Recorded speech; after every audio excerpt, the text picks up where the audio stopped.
স্বাগতম। আসুন সেন্টেন্স ট্রান্সফরমেশনের ৮টি নিয়ম বা রুলস আয়ত্ত করে ফেলি। রুল 1, দো মূলত কন্ট্রাস্ট বা বিপরীত অর্থ বোঝায়।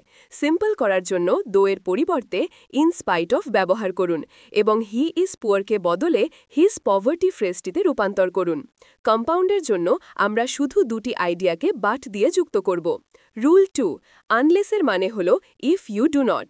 সিম্পল করার সময় সাবজেক্ট উঠিয়ে দিন এবং উইদাউটের সাথে ভার্বের আইএনজি যোগ করুন, অর্থাৎ আনলেস ইউ স্টাডিকে উইদাউট স্টাডিংয়ে পরিণত করুন।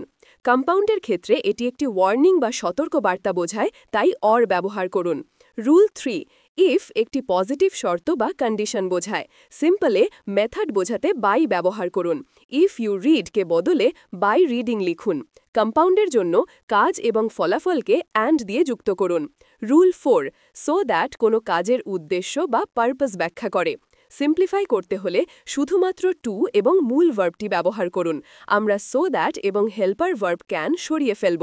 কম্পাউন্ডের ক্ষেত্রে অ্যান্ড ব্যবহার করে সাধারণ সত্যটি তুলে ধরুন। রুল 5, যখন সো এর পরে দ্যাট থাকে তখন এটি একটি নেগেটিভ ফলাফল বোঝায়। সিম্পল করার জন্য আমরা বিখ্যাত টু টু পেয়ারটি ব্যবহার করি। যেমন he is too weak to walk. এখানে কোনো নেগেটিভ নটের প্রয়োজন নেই। কম্পাউন্ডে বলুন তিনি very weak and can not walk. Rule 6, as বা সিন্স কারণ বোঝায়। এখানে হি হল উভয় অংশের সাবজেক্ট। আমরা প্রথম ভার্ব ওয়াজকে বিইংয়ে পরিবর্তন করব। সাবজেক্ট বাদ দিন, শুধু বিইং ইল বলাই যথেষ্ট। কম্পাউন্ডে ফলাফল বোঝাতে অ্যান্ড সো ব্যবহার করুন। রুল 7, যদি সাবজেক্টগুলো আলাদা হয় তবে কি করবেন? তখন আমরা বিইং ব্যবহার করতে পারব না।